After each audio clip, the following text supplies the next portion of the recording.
नदिया के पार फिल्म की कहानी मशहूर लेखक और उपन्यासकार केशव प्रसाद मिश्र जी के उपन्यास कोहबर की शर्त पर आधारित थी, जिसमें पूर्वी उत्तर प्रदेश के दो गांवों के जनजीवन और उनकी संस्कृति के साथ साथ उनकी संवेदना को भी बड़ी ही आत्मीयता के साथ चित्रित किया गया है।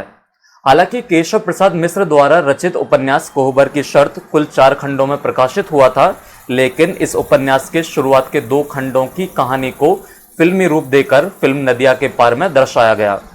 राजकमल प्रकाशन द्वारा वर्ष 1965 में प्रकाशित इस उपन्यास की कहानी का अंत इतना सुखद नहीं है जितना कि फिल्म नदिया के पार में दिखाया गया है। फिल्म के अंत में जहां नायक चंदन और नायिका गुंजा का मिलन दिखाया गया है, वहीं मूल उपन्यास में ऐसा नहीं है, जिसमें गुंजा का विवाह चंदन के बड़े भाई ओमकार से ही होता है और गुंजा चंदन की भाभी के रूप में उसके घर आती है। समय गुजरता है, पहले काका की मृत्यु होती है और कुछ दिनों बाद गांव में फैली महामारी के कारण ओमकार भी इस दुनिया से रुखसत हो जाता है। गुंजा के पिता यानी वैद्य जी गुंजा को लेकर अपने साथ घर चले आते हैं, लेकिन कुछ दिनों बाद गुंजा वापस लौट आती है और अपने पुराने प्रेम की याद दिलाकर चंदन से विवाह का प्रस्ताव रखती है, जिसे चंदन ठुकरा देता है।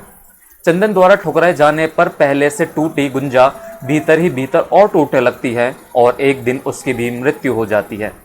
बेहद ही दर्दनाक अंत के साथ खत्म हुई इस कहानी में परिवर्तन के लिए बकायदा ताराचंद जी ने लेखक केशव प्रसाद जी से इजाजत मांगी थी।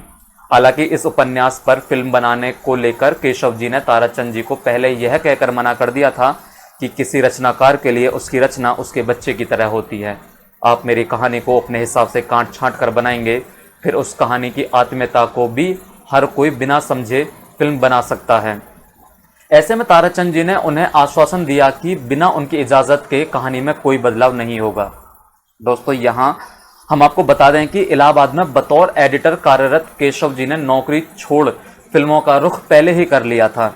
उन्होंने अपने भाई प्रोड्यूसर के मिश्र के साथ मिलकर फिल्म रजिया सुल्तान बनाई थी। बहरहाल केशव प्रसाद जी और ताराचंद जी ने गोविंद मुनीस जी के साथ मिलकर उस कहानी में बदलाव कर एक सुखद अंत वाली कहानी का रूप दिया और गोविंद मुनीस जी ने फिल्म की स्क्रिप्ट तैयार की थी। ये कहानी आपको कैसी लगी और क्या आपने ये रियल उपन्यास पढ़ा है? अगर पढ़ा है तो हमें कमेंट करके बताइए।